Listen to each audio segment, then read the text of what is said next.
On the planet cold and barren, the Helldiver made a stand. With a P4 on his hip, he was a one-man deadly band.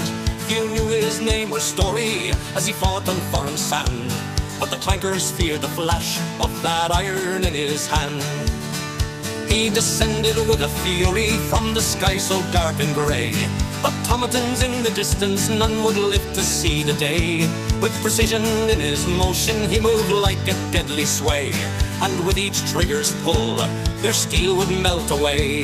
The fog was thick and heavy as the clankers drew in near, but the Helldiver stood steady, for he knew no trace of fear. With the big iron on his hip, he let each bullet fly. For every clanker that he dropped, he heard the metal cry. With every pull and every shot, he tore their ranks apart.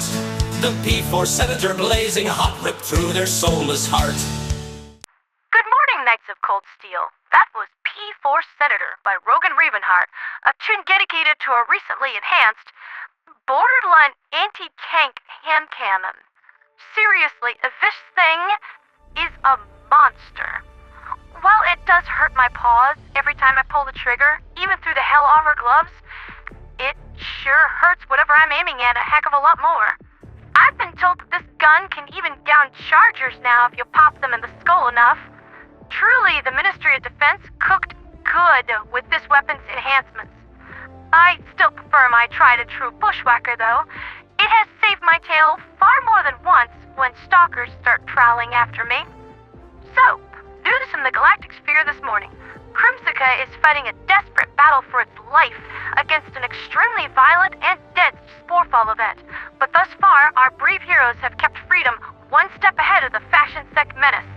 The defense is just barely holding on, and if we falter even a little, it could go either way, and we won't have enough time to recover from the loss within the major orders timeline.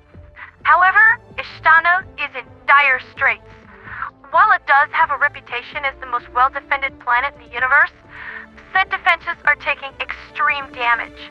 Its fortresses, minefields, turrets, and orbital platforms are just not enough to repel a Terminid invasion of this magnitude. Oh, sweet Lady Liberty, it looks like this might be it. Losing Estanu and its defensive bulwark, not to mention its many well-developed E710 refineries, would be a serious blow to Super, both on a practical level and our hopes to a better future. Some say if the frozen fortress fort can't hold, what help do any of us have? Well, that's quitter talk, and I won't put up with that on my show. We are just abandoned efforts just because they're not going our way. You want to know exactly what to do? Fine, I'll give orders just this once. First, we're going to secure Crimsica, and we're going to win this major order. And then we're going to go down to the Ministry of Science and kick in the front door and demand a way to pierce the gloom.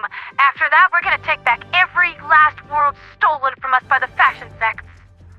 And then we're going to have a pizza night. Because we're awesome, and we're all way too pretty to lose. Especially you out there in the audience. Yeah, you know who I'm talking about. Gosh, you're pretty today. Well, you're gorgeous every day, but this morning in particular. Speaking of additional wins, the Guardians of the Jinji sector report slow but steady wins along the TQC's southern border, with Trandor and Phact Bay both showing green numbers. Trandor is going to take about another week of bug blasting, with Phact Bay rejoining the fold in about half that time. That's been Liberty's latest with me, Pondera the Radio Angel. We look to lose a critical piece of our war machine in the next day or so, but even without Estanu, we can still keep carrying on. We can still keep pushing. I'll end my broadcast with only 3 additional words of sage advice. Never stop fighting. For liberty, for freedom, for democracy, and for Super Earth.